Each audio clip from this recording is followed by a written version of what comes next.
The first thing to do is to lower the green strip around the cab front and sides.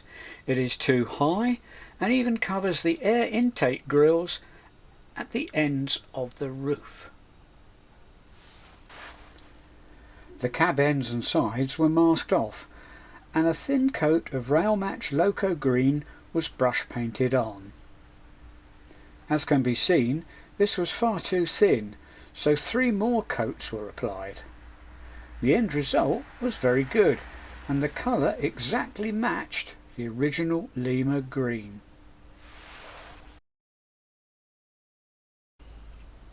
There was a small amount of bleed which I will probably leave. The original Lima masking was not that good either.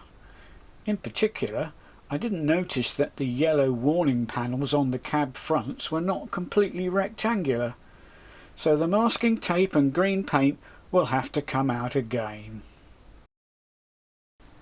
The cab ends were masked off again, and 2 coats of primer were applied by brush.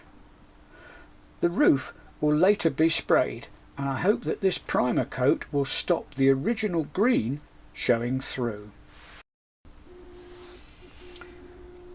With the body separated from the chassis, it was time to change the window glazing. Unlike newer Lima models, this one simply has a thick one-piece glazing strip fitted all round the interior.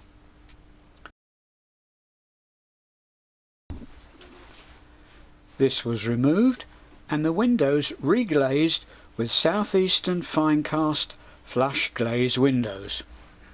Full details of how to do this can be found in my video on my Lima Class 117 DMU above. All in all, a simple task which improves the model no end.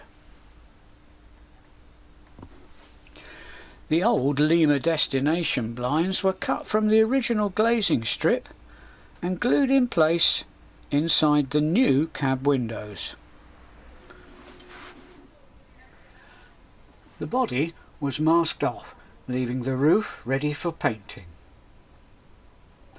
It was first of all primed with Halford's Rattle Can White Primer, as can be seen here. I perhaps should have used grey, as once the top coats are applied, the final result may be too light. The body with the first coat of roof grey airbrushed on. In this light it looks a little brown, but it'll need a second coat anyway, so we'll see what it looks like after that. The second coat of roof grey has now been applied, and I must say, to the naked eye, it does look better. Slightly less brown, perhaps? I used Rail Match Diesel Roof Grey R320, as my local model shop didn't have diesel light grey in stock.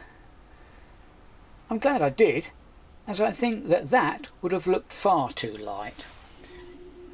It may well be that the colour looks much more reasonable when the masking tape comes off. In any case, looking at pictures of the prototype, the roof colour seemed to vary an awful lot between locos. The real Class 33 has a semi-translucent roof panel. The relevant section of the roof was masked off and airbrushed a light browny grey. I had found few pictures showing the roofs of the prototype and was unsure of the colour, until I discovered a great picture on the excellent Taunton Trains website. The picture was taken by Ben Beaver, and I am grateful to him and Taunton Trains for permitting me to use it in this video. Copyright, of course, rests with them. I think it's always essential to look at photos of your chosen prototype before commencing any painting and weathering of your model. The photo shows a Class 33 on the West Somerset Railway in 2019. It looks like it has been stored outside for a while, as the main body colour has faded. There is also some lighter colour vertical staining down the sides. The roof fan, front and side roof grills are a darker colour than the roof, and the translucent roof panels also have some staining on them. There is a little dirt on the front yellow warning panel and buffer beams. The underframes and bogies look quite filthy. This then was the appearance I wanted for my model. The roof and extractor fan grills were painted dark grey, and the roof then given a little subtle dry brushing to simulate staining. Once I was happy with the roof, it was masked off and attention was turned to the body sides. The flush glazed windows were also all masked off with masking fluid. The easiest way to give the faded effect I was after is to use a lighter version of the main body colour. BR Diesel Loco Green was mixed approximately 50-50 with Diesel Roof Grey. Using vertical strokes only, it was firstly dry brushed onto the sides. Once this was dry, the same colour was lightly airbrushed on, again using vertical movements only. The combination of dry brushing and airbrushing has, I think, worked well. The large body side grills were then painted a dirty brownish black.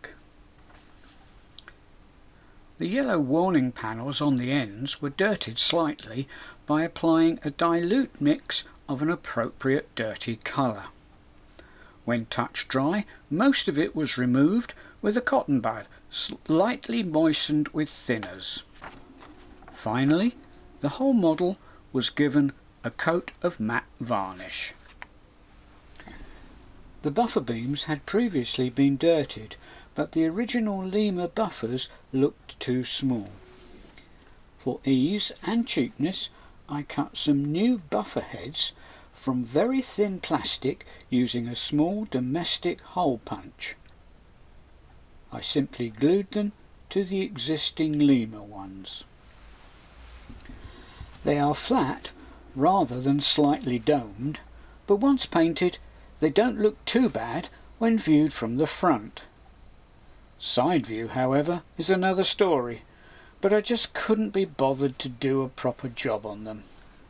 I am, after all, not a skilled modeller, but rather a bodular.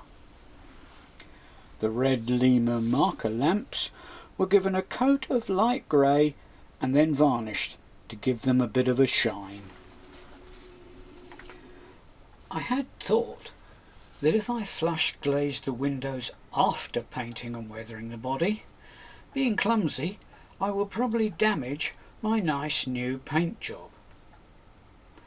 So I glazed first, but then of course I had to apply masking fluid to the windows to protect them when I applied the weathering. I'm still not sure which way round is best.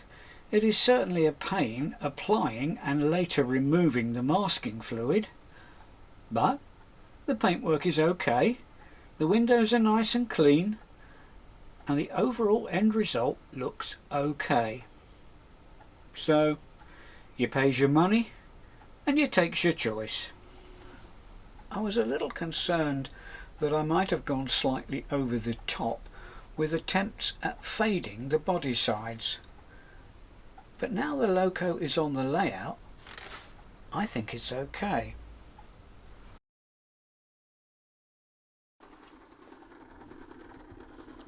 A few shots of the Loco running on the layout. First of all, at a slow speed.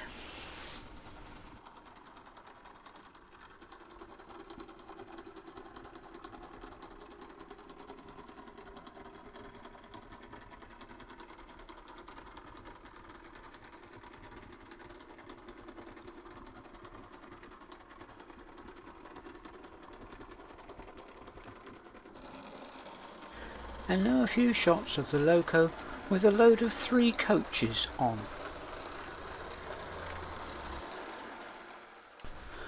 With the old traction tyres on, it used to wobble coming through the station. Now, at various speeds, it looks much more steady. I think the new traction tyres have worked.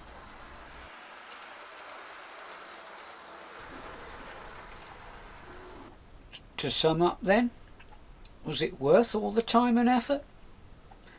As I said earlier, I only paid £34 for the loco, and it was never going to be a detailed scale model. The modifications I made were simple and cheap. I don't know what you think, but I'm rather pleased with the way it's turned out. That's all for now. See you next time.